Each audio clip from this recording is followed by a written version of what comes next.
Sunday ride కానీ బయలుదేరితే వర్షం పడి మొత్తం చెడగొట్టింది. కోల్డ్ స్టార్ట్ అప్పుడు మామూలుగా అరవదు మా బండి. దారిలో ఈ గ్యాస్ ట్యాంకర్లోంచి గ్యాస్ లీక్ అవుతుంది, ఇది ఎక్కడ పేలిపోతుందని భయపడినా. వీటితో మనకెందుకు వచ్చిన గొడవ అని చెప్పి డిస్టెన్స్ మెయింటైన్ చేద్దామని వాడిని ఫస్ట్ పంపించేసిన.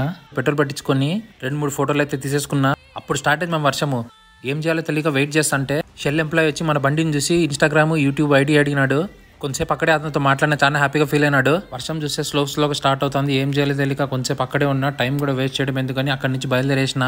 ఒసుకోట రీచ్ అయ్యేప్పటికి కొంచెం మీడియంగా వర్షం పడడం స్టార్ట్ అయింది. మా వాళ్ళు చూస్తే ఇంకా ఎవరు రాలేదు ఇక్కడికి. సరే కొంచెంసేపు వాళ్ళ కోసం వెయిట్ చేద్దామని బండిని పక్కన పార్క్ చేసేసిన. ఈ వర్షంలో చాలాసేపు వెయిట్ చేసిన, ఒక్కడు కూడా వచ్చేటట్టు కనపడడంలే. బండికి తగిలిచ్చిన కెమెరా మైక్ అవతారం చూస్తే నాకే ఫోటో తీసుకోవాలనిపించింది. సరే ఇంకా లేట్ చేయకుండా వాళ్ళకి ఫోన్లు మెసేజ్ చేయడం స్టార్ట్ చేసిన. నాకు తెలిసి చలికి దుప్పటి కప్పుకొని పనుకున్నట్టున్నారు అందరూ. ఎంతసేపటికి వీళ్ళు ఫోన్ ఎత్తకపోవడంతో నేను కొంచెం వెయిట్ చేసి కెమెరా, మైక్ సెటప్ ఇవన్నీ బ్యాగ్ లో పెట్టుకుని వెళ్ళిపోయిన ఇంటికి. నెక్స్ట్ వీడియోలో alien Kalyan Nagar branch opening కి మా రైడర్స్ అందరూ ఇన్వైట్ చేసినారు. ఆ వీడియో అప్లోడ్ చేస్తా, ప్లీజ్ సబ్స్క్రైబ్.